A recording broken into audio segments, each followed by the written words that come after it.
Assalamualaikum warahmatullahi wabarakatuh. Terima kasih kami ucapkan kepada para sobat Javanika yang telah mendukung kami hingga saat ini. Dan tentunya jangan lupa untuk like, share, dan subscribe, serta nyalakan lonceng. Semoga bermanfaat dan selamat menyaksikan. Wassalamualaikum warahmatullahi wabarakatuh.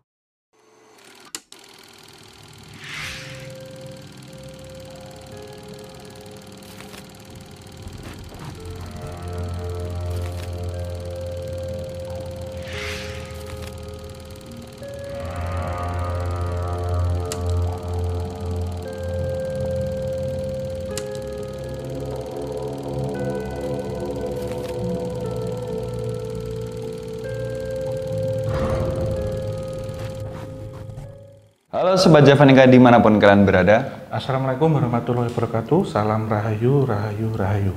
Kembali lagi kita tentunya di konten obrolan santai. Entah kali ini akan membawakan topik yang santai atau berat ini kayaknya karena tadi briefingnya agak berat sih kayak ini. Sebenarnya topik kali ini tuh berangkat dari perjalanan gerbang antar dimensi kita yang gagal, ya Om ya. Iya. Karena masa pandemi kemarin itu dan nggak tahu nih apakah teman-teman juga ngeh sama kita atau enggak, karena waktu itu kita sempat datang ke salah satu situs yang baru ditemukan dan memang fenomena ini itu baru-baru saja ini sangat-sangat marak terjadi ya Om ya. Maksudnya banyak situs-situs purbakala, situs-situs candi atau situs apapun itu banyak ditemukan. Tuh kira-kira kenapa sih Om? Iya, banyak banget ini Mas. Selain kemarin yang kita datengin yang di Temanggung itu, di Jawa Timur ini sebenarnya juga marak Mas, banyak. Termasuk kemarin pas pembangunan jalan tol yang ke arah Malang itu juga ditemukan. Terus di kampung halaman saya di Jombang juga ditemukan. Jadi situs-situs yang terjadinya atau dibangunnya itu diduga itu waktu era Hindu dan Buddha. Bahkan ada yang pra-Hindu juga ditemukan sama gitu. Itu memberikan indikasi apa?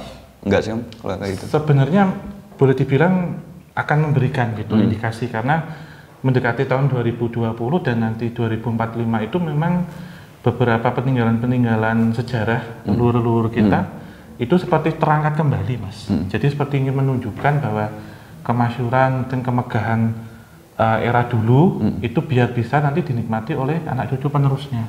Jadi secara tidak sengaja, karena banyaknya pembangunan, kemudian penambangan juga.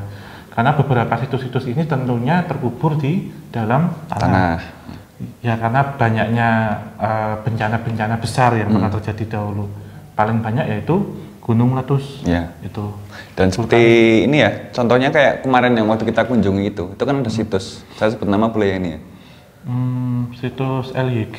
LYG, ya.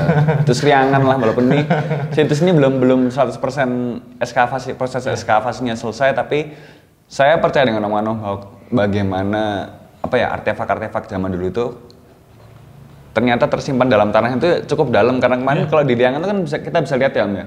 Situsnya segini, lapisan tanahnya segini. Jadi dia tuh ada di dalam lagi, dan itu mungkin masih ada di dalam lagi. Iya, benar. Gitu. Dan ini memang kedalamannya 12 hingga 15 meter Mas, ke dalam. Dan situs Liangan ini memang berada di lereng mendekati juga kaki Gunung Sindoro. Jadi pas gunung vulkanik, dan memang rata-rata ketemunya itu kan di sekitaran gunung-gunung vulkanik Mas, baik aktif maupun non aktif. Jadi seperti di Merapi itu juga ada banyak ya di Merapi ada sekitaran kan ada. Sekitaran ada. Ya. Dan diduga di Merapi belum ketemu sebenarnya yang di kakinya. Kalau ketemu bakal megah juga ya. Iya besar, karena kalau kita melihat situsnya itu kan kawasan ya. Kawasan pasti dia luas, ada tata kota di situ. Jadi meliputi tentang tempat ibadah, kemudian ada pertanian, irigasi, perkampungan, peternakan, macam-macam Mas. Ada macam-macam. Ya gitu. Dan mungkin buat teman-teman semuanya jangan dikira situs-situs yang mungkin belakangan ditemukan tuh hanyalah seputaran era Hindu Buddha, enggak. Bahkan ada yang sampai kemarin yang kita kunjungi itu sampai era animisme dinamisme juga. Benar. Ya. Jadi era-era pra-Hindu, karena di situs Riangan sendiri kita melihat ada satu untuk talutnya kemarin Mas yang pagar panjang itu untuk dinding luarnya memang menggunakan dinding batu pasangan batu kali gitu, dalam arti seperti batu vulkanik. Tetapi kalau kita lihat di dalamnya itu banyak batu-batu yang serupa, tapi bentuknya masih kayak direkatkan di tata-tata gitu. Karena sistemnya itu seperti punden berundak. Jadi ada terap-terapannya, ada tingkat-tingkatannya gitu. Dan ini loh yang aku heran kayak sebenarnya kan berita penemuan tentang sebuah situs itu kan sebenarnya kan bisa dibilang berita menggembirakan ya. Tapi kenapa proses ekskavasinya selalu lama sih? Apakah ada perhitungan khususnya? Takut kalau kecangkul terus kegesek batunya terus lecet-lecet atau gimana? Iya, ini setahu saya ya dari teman-teman yang arkeologi juga. Saya bukan arkeolog gitu, tapi saya ada beberapa teman-teman yang mau ngasih tahu bahwa kalau proses ekskavasi jelas pasti ada perhitungannya, Mas. Dan ekskavasi di sini tidak sembarangan. Harus dihitungkan benar-benar karena nanti bisa jadi waktu ekskavasi atau penggalian malah tidak menemukan apa-apa juga ada seperti yang kemarin diceritakan. Tapi ada juga yang waktu ekskavasi seperti panen menemukan banyak harta karun tanda kutip gitu, dan ekskavasi memang diperlukan waktu yang cukup lama untuk setiap prosesnya, baru nanti setelah ekskavasinya selesai ke proses konservasi, penyelamatan dan restorasi atau pemugaran, pengembalian semula.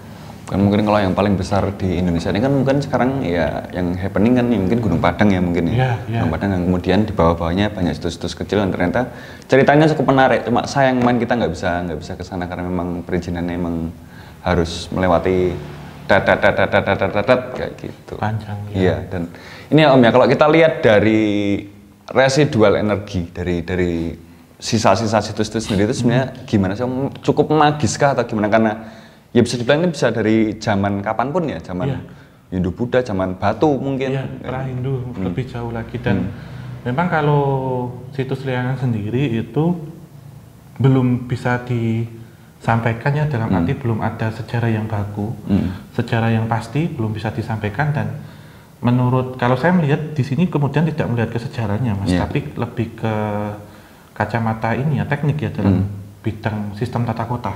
Termasuk kemarin yang saya cermati juga sistem irigasinya, karena ada kolam, kemudian ada saluran irigasi, terus sistem penataan jalan berbatu, dan sistem bangunannya yang saya lihat.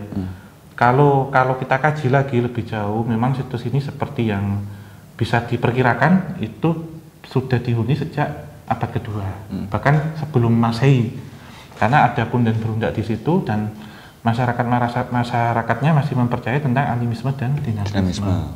Karena dibuktikan dengan pemujaan ke gunung Dewa Siwa. Ya bukan Dewa Siwa aja ya, siapapun yang ada di gunung itu ya mungkin ya, kalau zaman animisme dinamisme ya gitu. Jadi lebih ke roh nenek moyang, leluhur. Tetapi sejak masuknya agama Hindu kemudian bergeser dari era pra-Hindu ke Hindu, itu lebih masyarakat di situ memuja atau menyembah ke Dewa Siwa, di sini sebagai dewa pelebur. Karena waktu kita ke sana ada satu tempat peribadatan, yaitu candi, yang di sini ditemukan ada lingga dan ada yoni. Lah pertanyaanku, kalau semisal sebuah situs itu ditemukan kan pasti berbeda zaman. Misal kita bicara tentang ya ini pada era animisme dinamisme, kemudian era Hindu masuk, apakah situs tersebut ini ya udah Hindu Buddha akan tetap membiarkan situs ini seperti ini atau mereka gubah lagi, mereka renovasi lagi atau gimana? Iya, lebih ke ini Mas, merenovasi, renovasi lagi ya? Iya, karena kalau kita lihat sistemnya kemarin kan punden berundak, jadi tangga. Seperti yang ada di Candi Ceto ya, kalau di lereng Gunung Lawu ya, candi yang sudah bertangga-tangga, bentuknya itu bertingkat-tingkat. Buktinya bisa kita lihat kemarin bahwasanya kalau di situs Liangan pada dinding talut pagar pembatas itu ada 2 lapisan Mas Genta yang saya tunjukkan kemarin. Jadi ada menggunakan susunan batu vulkanik ya, batu hitam yang sudah dipahat menyerupai bangunan-bangunan candi, bentuk-bentuk balok. Tapi kalau kita melihat di dalam itu bentuknya masih bentuk bulat, natural gitu, dan itu seperti di upgrade gitu, ditumpuk gitu. Dan memang di situ ada beberapa tempat-tempat. Jadi seperti ada bangsal, kemudian ada tempat untuk istirahat, dan di tempat terakhir adalah tempat untuk pemujaan dan peribadatan. Tapi kalau di sekitar dari kawasan yang kita sebut tadi, kami juga menemukan tentang beberapa bekas-bekas peninggalan reruntuhan perumahan. Karena kemarin Mas Genta tanya, yang jadi arang, yang dibikinkan cungkup itu adalah peninggalan dari rumah-rumah penduduk waktu itu, masyarakat waktu itu. Karena bisa kita temukan bahan-bahan seperti dari bambu, kemudian dari kayu, seperti ada balok, itu semuanya terbakar waktu ada letusan vulkanik dan sekarang menjadi arang gitu. Jadi itu menandakan bahwa desain ataupun pemukiman waktu itu memang sudah tertata. Jadi meliputi ada lantai yang terbuat dari papan kayu, kemudian ada tiang kayu, terus ada dinding, balok, ada juga papan-papan, dan atapnya itu kalau melihat dari seratnya itu seperti dari jerami, Mas. Hebatnya itu terfosilkan secara sempurna ya, Om. Secara nggak langsung ini loh bukti sah kehidupan zaman dulu kayak gitu. Rumah-rumahnya bahkan ada yang menggunakan ijuk juga, sehingga bisa disimpulkan sedikit gambaran bahwa perumahan-perumahan atau pemukiman waktu itu menggunakan detail konstruksi seperti itu gitu, dari bahan-bahan alamiah, karena ini kan peninggalan atau boleh disandingkan artefak tapi yang bersifat organik. Gitu.